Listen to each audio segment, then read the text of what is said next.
Uma outra força de Porter seria o poder de negociação, só que agora com os clientes.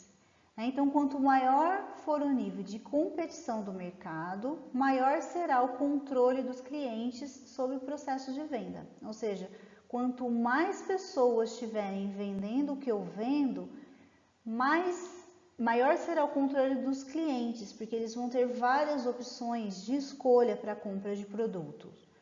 Então, se os clientes se verem em uma situação de escassez, na qual são poucas as empresas que oferecem a solução que eles precisam, o controle volta para as empresas. Então, essa é a situação ideal para as empresas.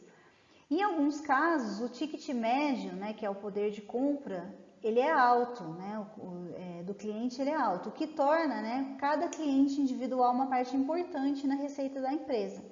Então, isso faz também que o poder de negociação seja mais equilibrado, já que um depende do outro, tá? O cliente da empresa e a empresa do cliente.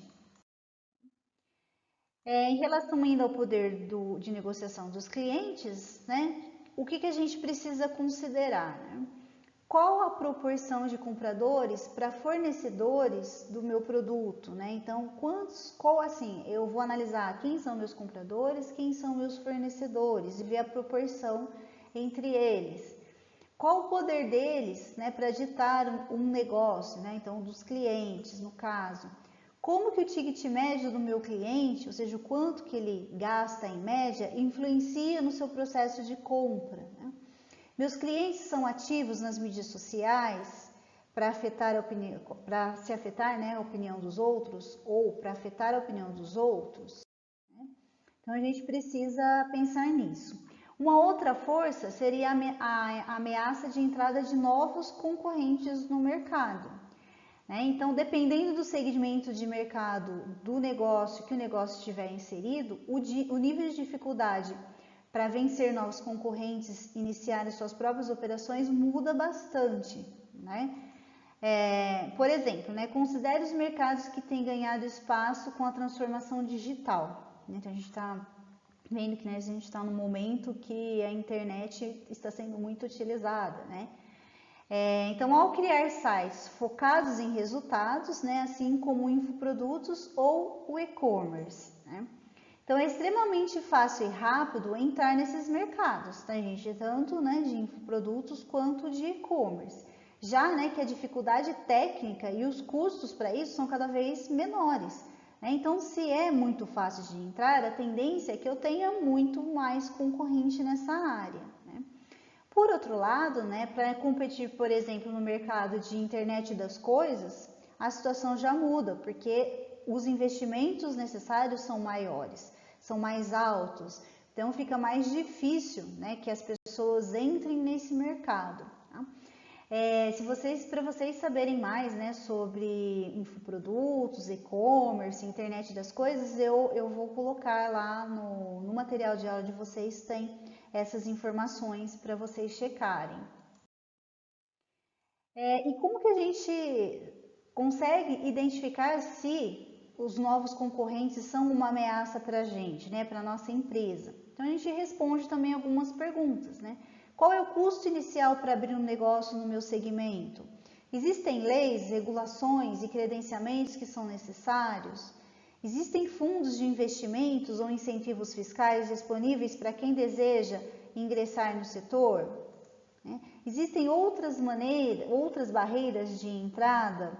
Então, a gente analisando. Então, por exemplo, quanto maior for o custo inicial de se entrar nesse segmento, mais difícil será de uma empresa entrar, Quanto mais leis, regulamentações, mais difícil é a entrada também, Quanto menos fundos de investimentos ou incentivos fiscais, também maior a dificuldade de entrada, Então a gente pensa aí nessas questões.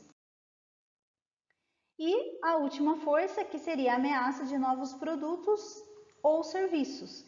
Então, nem sempre a pior ameaça vem do concorrente conhecido ou de novos investidores, mas sim de novos produtos ou serviços que tornam aquela solução que a gente apresentava ultrapassada. Então, é inegável que a transformação digital trouxe mudanças radicais, né, gente, permanentes. Então, a gente vê que muitas pessoas hoje consomem muitos produtos da internet, né? A gente já viu aí muitas lojas físicas fechando, né? Até tarefas que antes pareciam impossíveis, como, por exemplo, uma assinatura em um documento, hoje a gente consegue fazer. Né? Ou compra, né? A gente fala assim, a gente comprava eletrodomésticos, algumas coisas desse tipo pela internet. Hoje, até roupas, sapatos, que é uma coisa que geralmente as pessoas gostam de provar, né, para ver como é que fica, se compra também pela internet. Então tem crescido muito esse mercado. Então a transformação digital ela trouxe muitas mudanças. Então, assim, muitas lojas físicas perderam o mercado em virtude disso. E a gente pode fazer algumas questões, né? Algumas perguntas em relação a novos produtos e serviços, né? Existe algum projeto ou protótipo que poderia substituir o meu produto? Existe alguma parte do meu trabalho que poderia ser automatizada, substituída ou terceirizada? É fácil encontrar alternativas para as soluções que eu ofereço? Né? Então, tudo isso indica para a gente a questão, né, de entrada de novos produtos e serviços que poderiam tornar os nossos produtos e serviços obsoletos. Né? Então, o que a gente precisa fazer? Né? Primeiro, né, a gente precisa formular uma estratégia. Então, qual será a nossa estratégia ou estratégias? E para isso, deve-se definir um objetivo geral. Então, definir quais as posições a serem tomadas diante das forças que hajam contra o interesse da empresa. E quais são as posições que devem ser reforçadas? A gente precisa identificar isso. E com objetivos específicos, o que nós temos? Identificar os fatores críticos para o bom desempenho da indústria, monitorar o mercado, identificar a movimentação estratégica dos nossos concorrentes, obter uma visão clara da estrutura da indústria e criar condições para que a empresa estabeleça uma posição estratégica favorável. Então, a gente precisa pensar em relação a isso. Então, como objetivos, né, nós sempre pensamos em obter ou manter as vantagens competitivas que nós já temos. E quais são as ações para conseguir, né, obter ou manter essas vantagens competitivas? Avaliar as forças e suas causas, né? Então, essas 5 forças que a gente falou, né? E avaliar essas forças, como que elas afetam uma competição de mercado. Para isso, eu preciso identificar pontos fortes e fracos da minha empresa, né, a partir de um ponto de vista estratégico, e, né, posição de frente a produtos substitutos, fontes de barreiras a entradas, rivais estabelecidos, tudo isso eu preciso ter conhecimento. E a partir daí, definir um plano de ação. Aí, em relação às estratégias de posicionamento no mercado, a gente tem 2 maneiras, né, de se posicionar no mercado. Uma delas seria liderar por custos, né? Então, eu ganho em escala e em preço. Então, eu vou fornecer produtos mais baratos para o meu consumidor. E a outra maneira seria a diferenciação. Então, eu vou agregar valor naquele produto que eu forneço. Então, vamos pensar numa coisa que não é muito moda hoje em dia, que é a utilização da caneta tinteiro. Então, fala assim, nossa, mas hoje ainda usar caneta tinteiro? Só que para muita gente isso agrega valor. Então, as pessoas se sentem bem utilizando uma caneta tinteiro. Então, não importa o preço, se agrega valor, a pessoa ela vai comprar.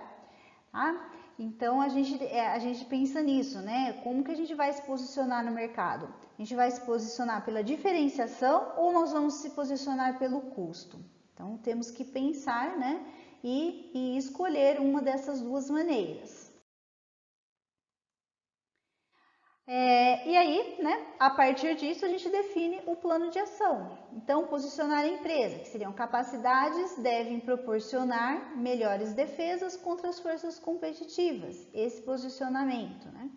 E influenciar o equilíbrio de forças através de ações estratégicas melhorando a posição relativa da empresa. Devemos também, antecipar e responder às mudanças dos fatores subjacentes às forças competitivas antes que nossos concorrentes o façam. Cadeia de valor, por exemplo, instrumento criado para entender o processo e delinear caminhos para se atingir vantagem competitiva. Então, é um instrumento que a gente pode utilizar.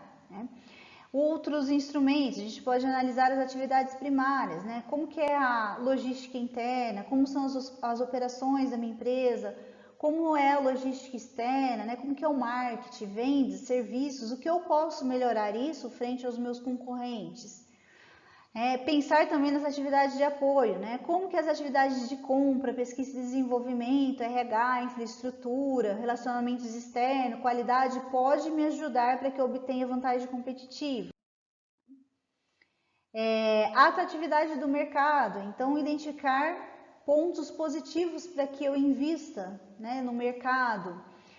E para isso eu analiso o posicionamento do cliente, então verificar a existência de fornecedores no mercado. Quanto maior o número de fornecedores, o poder de cada um para dominar o mercado é fraco. Então, quanto menos fornecedores, mais eles dominam o mercado. Então, nesse caso, é uma grande atratividade de mercado. Se eu tenho vários fornecedores, isso é atrativo para mim. Compras eventuais, então se o consumidor adquirir um produto eventualmente, seu poder de barganha ou poder de negociação frente aos fornecedores é baixo, pois não há como se organizar para pressionar a baixa de preços, porque ele só compra de vez em quando. Essas compras eventuais é um bom indicativo para novos ingressantes no mercado. E a gente também analisa a atratividade do mercado por meio do índice de crescimento do mercado.